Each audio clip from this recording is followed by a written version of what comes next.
Big boss నిన్న ఇచ్చిన task లో పట్టు వదలకు అనే టాస్క్ అయితే ఇచ్చారు. ఇసుకను నింపే ఈ టాస్క్ లో మొదటి స్థానం సాధించిన జంటకు 100, సెకండ్ ప్లేస్ జంటకు 80, థర్డ్ జంటకు 60 ఇలా పాయింట్స్ లభిస్తాయని చెప్పారు. అంటే డేంజర్ జోన్ లో వెళ్లకుండా ఉండాలి అంటే మీ ఇంట్లో స్థానాన్ని భర్తీ చేయకుండా వైల్డ్ కార్డ్ ఎంట్రీ ఇచ్చిన వాళ్ళు భర్తీ చేయకుండా మీరు ఉండాలి అంటే మీరు టాస్క్లు ఆడి పాయింట్స్ తెచ్చుకుంటేనే ఇంట్లో ఉంటారు. లేదు అంటే కనుక ఏదైనా జరగచ్చు బిగ్ బాస్ హౌస్ లో అని చెప్పి గట్టిగా హైప్ ఇచ్చేసరికి అందరూ చాలా పోటాపోటీగా టఫ్ ఫైట్ అయితే ఇచ్చారు.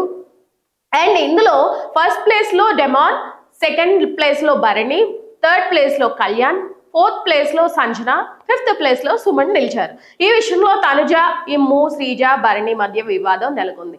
అసలు వీళ్ళని చూస్తే నాకు ఏదైనా టైటిల్ ఉమ్మడి కుటుంబం కుటుంబం అన్నగారి కుటుంబం అన్నట్టుగా ఒక సాంగ్ పాడాలి. నిజంగా వీళ్ళు ప్రతిదీ గ్రూప్ గేమింగ్.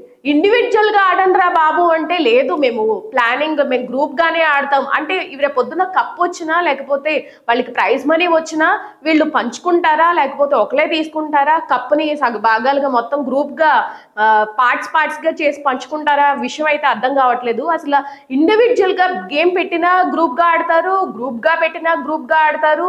అసలు ఒక్కొక్కళ్ళకి ఒక ఇండివిజువాలిటీ లేదు, ఒక స్ట్రాటజీ లేదు, అంత గ్రూప్ గేమింగ్. వాళ్ళు వీళ్ళు కలిసిపోయి ఈ గేమింగ్ ఏంటో అసలు వాళ్ళు ఆడే తీరైతే ఈ రిలేషన్షిప్ పెట్టుకుని అసలు మొత్తం అంతా కిచిడి కిచిడి చేస్తున్నారు.